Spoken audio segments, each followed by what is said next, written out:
जय हिंद दोस्तों, शानदार लेक्चर में आपका फिर से स्वागत है। आज इस लेक्चर में हम बात करेंगे कि क्लास 10 के बाद हम कौन सा सब्जेक्ट चूज करें।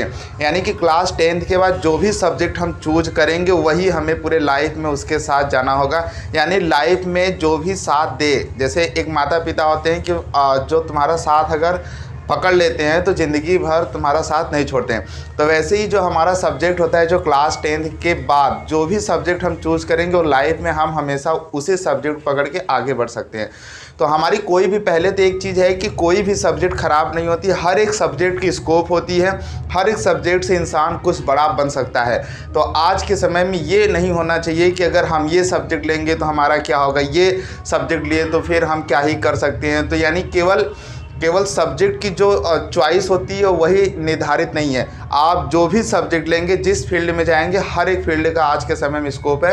क्योंकि हमारे इंडिया, जो हमारी इंडिया है, ये हमारा इंडिया क्या है, डेवलप्ड कंट्री है।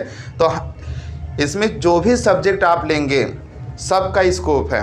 लेकिन हाँ, इस सब्जेक्ट के साथ साथ क्या है कि इसमें आपका मन भी लगना चाहिए। यानी कि ये चीज़, जो सब्जेक्ट में आपका मन लगे, जैसे अगर खेलने की बात करें तो जिस खेल में आपको अच्छा लगता है, जिसमें मन हमारा लगा रहता है, वही खेल हम खेला करते हैं। या फिर जो सब्जेक्ट हम पढ़ते हैं, जो सब्जेक्ट में हमारा मन लगता है, वही सब्जेक्ट हम आगे चूज करें।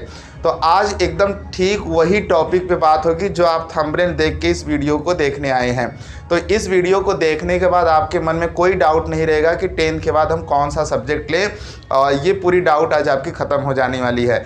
तो देखो, सबसे पहले है कि जो क्वेश्चन आते हैं हर बच्चों के मन में कि 10th के बाद हम क्या लें, क्या हमारी स्कोप है, क्या मतलब कि जो भी हम सब्जेक्ट लेते हैं तो क्या उसकी अपॉर्चुनिटी होती है, क्या ही उस सब्जेक्ट का स्कोप होगा, क्या ही उस सब्जेक्ट की गारंटी, अगर हम ये सब्जेक्ट लेते हैं तो क्या गारंटी है कि नहीं हमें जॉब मिल ही जाएगा।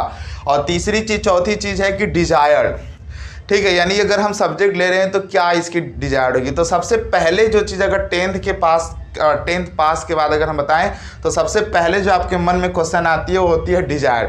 मतलब हमारा इच्छा क्या है, हमारा इच्छा क्या है, हम क्या करना चाह रहे हैं, लाइफ में क्या बनना चाह रहे हैं। आईएएस बनना चाहते हैं कि या तो फिर सरकारी जॉब करना चाहते हैं, या फिर टीचर बनना चाहते हैं, या फिर डॉक्टर बनना चाहते हैं, या फिर इंजीनियर बनना चाहते हैं, या तो फिर हम क्या बन सकते हैं, या तो फिर हम एक बिजनेसमैन बनना चाहते हैं। तो ये पहले हमारी इच्छा होनी चाहिए कि हम लाइफ में क्या करना चाहते हैं, क्या हम बन सकते हैं। तो ये पहले हमारी इच्छा के बाद क्या आता है कि हमारा क्या मतलब कि अपॉर्चुनिटी क्या होती है, हमें कैसा अवसर चाहिए। तो यानी अवसर तुम्हें ये है कि अगर क्लास 10th के बाद आप पास हुए हैं तो आपके पास 4 ऑप्शंस होती हैं।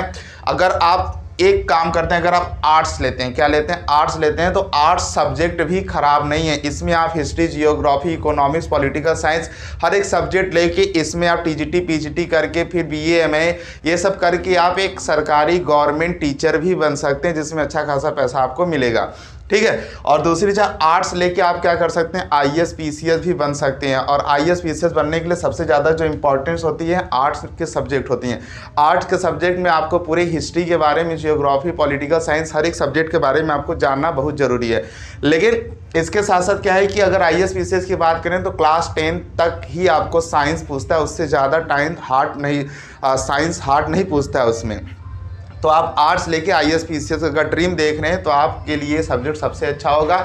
और कोई क्या कहता है कि आप बच्चा तुम्हारा 10th में साइंस से पढ़ा है, बाप साइंस से पीएचडी किया है और बेटा देखो आर्ट्स ले रहा है, लेकिन हमारा क्या डिजायर्ड है, हम क्या करना चाहते हैं, ये कोई नहीं जानता है। किसी को बताना भी ज़रूरी नहीं होता है। अगर अपने सपने को जितना ज़्यादा दबा के रखो, अपने अंदर जितना ज़्यादा ही छुपा के रखो, उतना ही अच्छा है। अपने सपने को बस केवल अपने फैमिली के 2 ही मेंबर को बताना चाहिए। एक पहला मेंबर है आपके माँ और दूसरे मेंबर है आपके पिताजी। अगर तीसरे को कोई बता सकते हैं तो आपके हैं गुरुदेव। अगर आप अपने गुरुजी, मतलब लाइफ में आप कुछ भी बनना चाहते हैं तो आप केवल 3 लोग से अपने डिजायर शेयर कर सकते हैं। पहला अपने माँ बाप और फिर अपने गुरुजन से। 3 लोग से आप अपनी इच्छा शेयर करिए, बाकी किसी से इच्छा जताने की ज़रूरत नहीं है। अब आर्ट्स से आप IAS PCS बन सकते हैं। और दूसरा चीज़ है कि अगर हम कॉमर्स लेते हैं तो हमारे पास क्या अपॉर्चुनिटी हो सकती है। तो कॉमर्स लेने के बाद आपके पास अपॉर्चुनिटी होती है कि आप क्लास 11 से पहले कॉमर्स लीजिए, 12th में पढ़िए, 12th करने के बाद आप ग्रेजुएट में जब जाएंगे तो BCom करेंगे, फिर MCom करेंगे, फिर आप चाहें तो MBA करके आप बिजनेसमैन अच्छा खासा बन सकते हैं। तो आज के बिजनेसमैन के पास सबसे ज़्यादा पैसा, अगर हम बात करें चाय वाले की, ठीक है, चाय वाला की अगर हम बात करें तो वो MBA करके चाय खोल के और क्या करें, बिजनेसमैन बिलियनर बन गया है। तो हम ये नहीं करें कि आप भी चाय बेचिए, लेकिन हाँ, सबकी जो स्किल होती है, जो सबकी क्षमता होती है वो अलग अलग होती है। नेचर ने जिसको भी इस अर्थ पे भेजा है, धरती भेजा, उसको कुछ न कुछ एक काम दे के ही भेजा होगा। तो हम चाय वाले की तरह तो नहीं बन सकते हैं, फिजिक्स वाले की तरह नहीं बन सकते हैं, खान सर की तरह तो नहीं बन सकते, मनीष कश्यप की तरह तो नहीं बन सकते, लेकिन हाँ, अगर ईश्वर ने हमें धरती भेजा है तो हम कुछ न कुछ तो बन ही सकते हैं।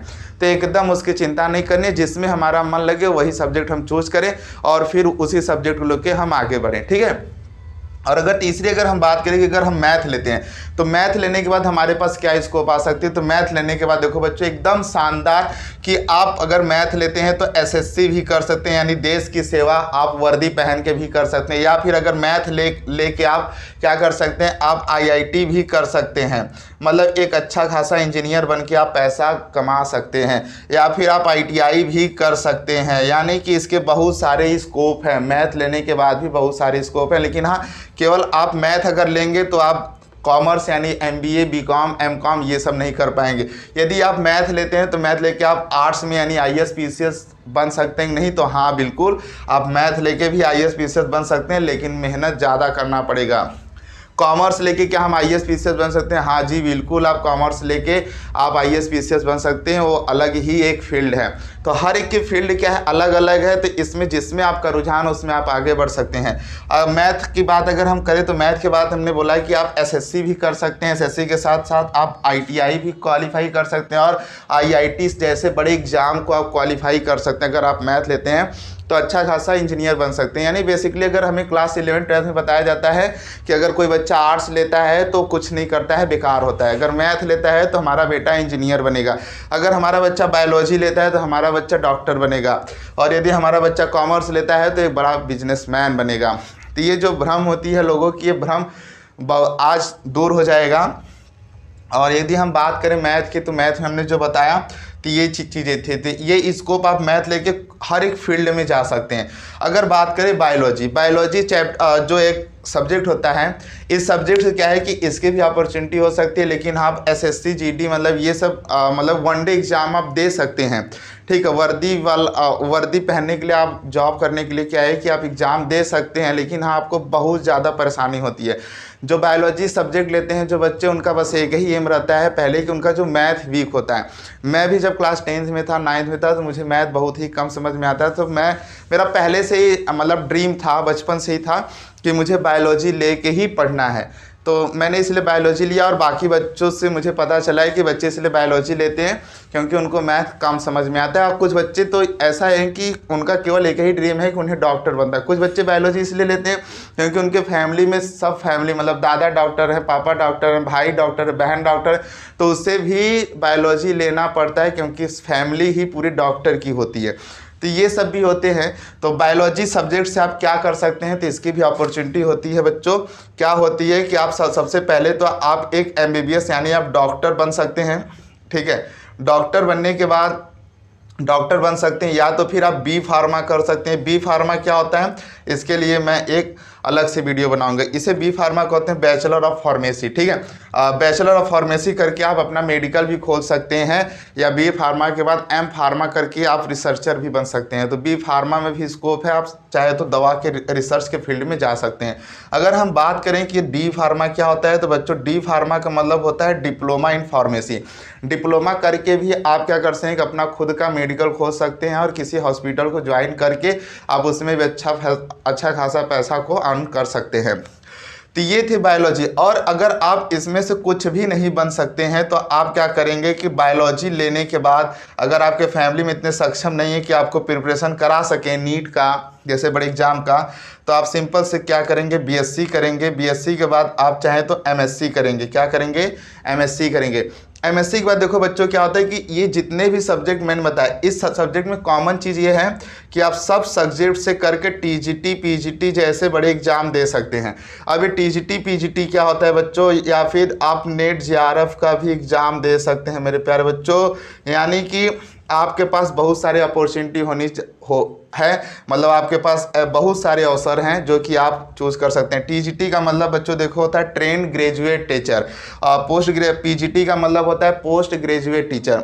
यानी कि आप क्लास 12 के बाद शानदार कोई भी सब्जेक्ट से आप पढ़ रहे हैं तो क्लास 12 के बाद आप सिंपल सी ग्रेजुएशन करेंगे।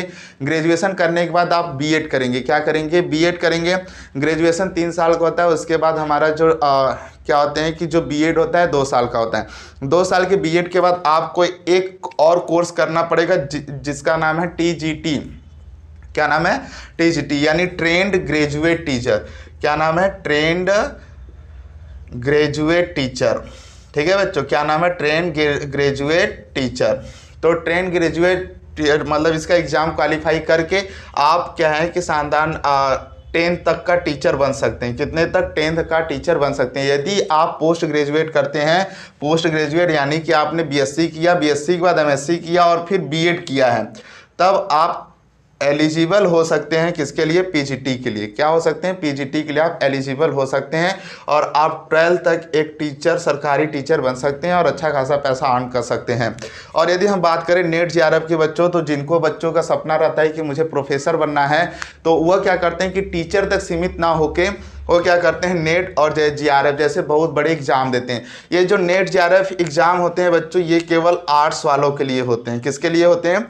जो बच्चे आर्ट्स से होते हैं उनके लिए क्या होता है? नेट जेआरएफ होते हैं। नेट जेआरएफ से वो पीएचडी करेंगे, यानी बीएससी करेंगे, यानी बीए करेंगे, एमए करेंगे और फिर उसके बाद पीएचडी करेंगे। जब ये एग्जाम क्वालिफाई करके अगर वो पीएचडी करते हैं तो उनको अगर नेट के थ्रू अगर पीएचडी कर रहे हैं तो उनसे उन्हें 5 साल तक यानी हर महीने उनको 30 से 35 हज़ार पर मंथ इनकम मिलेगी उनको रिसर्च करने के लिए, पढ़ाई के लिए।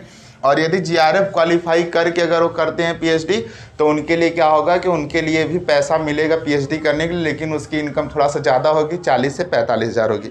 लेकिन अगर हम बात करें कि साइंस वाले बच्चों की जो बायोलॉजी और मैथ से पढ़ रहे हैं, अगर ये बच्चे बीएससी करते हैं, बीएससी के बाद एमएससी करते हैं, ठीक है, क्या करते हैं? बीएससी करते हैं, बीएससी के बाद एमएससी करते हैं और एमएससी करने के बाद क्या है कि उनको नेट जीआरएफ तो देना ही पड़ता है, लेकिन उसका नाम होता है CSIR नेट जीआरएफ। क्या नाम होता है बच्चों? CSIR net GRF. यानी वो केवल देखो आर्ट्स वालों के लिए सिंपल क्या था? नेट जीआरएफ, ठीक है, लेकिन साइंस साइड्स वालों के लिए बस केवल CSIR जोड़ दिया जाता है। CSIR नेट जीआरएफ यानी जो एनटीए के थ्रू एक एग्जाम होती है, CSIR नेट जीआरएफ केवल साइंस वाले बच्चे ही दे सकते हैं। तो बस जैसा स्कोप आर्ट्स वालों के था वैसा साइंस वालों के लिए है कि अगर नेट के CSIR नेट के थ्रू अगर पीएचडी करते हैं तो 30 से 35 हज़ार पर मंथ उनको पढ़ने के लिए मिलेगा। यदि CSIR नेट जीआरएफ क्वालिफाई करते हैं, जिसे जूनियर रिसर्च फेलोशिप कहते हैं, तो उसमें उनको 40 से 45 हज़ार पर मंथ सैलरी मिलेगी पढ़ाई करने के लिए कंटिन्यू 5 साल तक। तो इसके थ्रू भी पीएचडी कर सकते हैं।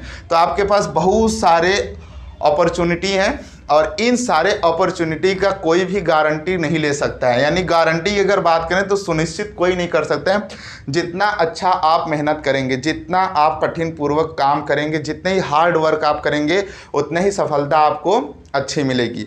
तो यानी सब कुछ डिपेंड, यानी कि अगर हम बात करें स्कोप की, अपॉर्चुनिटी की, डिजायर की अगर बात करें, जितने भी फील्ड हैं सभी फील्ड की कोई गारंटी नहीं ले सकता है कि इसमें आपको जॉब मिलेगा कि नहीं। इतने सारे आप जो स्कोप मैंने बताया, इतने सारे कोर्स बताए, इन सारे कोर्स को आप चाहे तो पैसे से भी खरीद कर सकते हैं। लेकिन अगर आप मेहनती हैं, अगर मेहनत करते हैं, मेहनत करके अगर इस सब डिग्री को आप हासिल करेंगे तो मैं श्योर गारंटी देता हूं कि आप एक अच्छा जॉब पा सकते हैं। ठीक है, तो मैं भी इसी फील्ड में हूँ, मैं भी क्या कर रहा हूँ, प्रिपरेशन कर रहा हूँ अभी। तो मुझे लगा कि कुछ बच्चों का क्वेश्चन था कि सर हमें 10th के बाद कौन सा सब्जेक्ट लेना चाहिए और कहाँ तक हम जा सकते हैं। हम लोग के टाइम में कोई बताने वाला नहीं था, हम लोग उतना समझ भी नहीं था और उतने मोबाइल भी नहीं थी। हम लोगों ने क्या किया कि मोबाइल अब 1-2 साल पहले खरीदा, लेकिन अब जो बच्चे 10th में उनके पास खुद पहले से मोबाइल होती है। तो पहले से ही हमारा ड्रीम बिग होना चाहिए। अगर हमारा जो ड्रीम होगा अगर बिग होगा तो पहले से हम उसको हासिल कर सकते हैं। तो धीरे धीरे अपने क्या करें, एम के पास पहुंचने से पहले हमें मेहनत भी करना पड़ेगा। ठीक है, तो तो इस लेक्चर में बस इतना ही, मिलते हैं नेक्स्ट वीडियो में, तब तक अपना ख्याल रखिए। जय हिंद।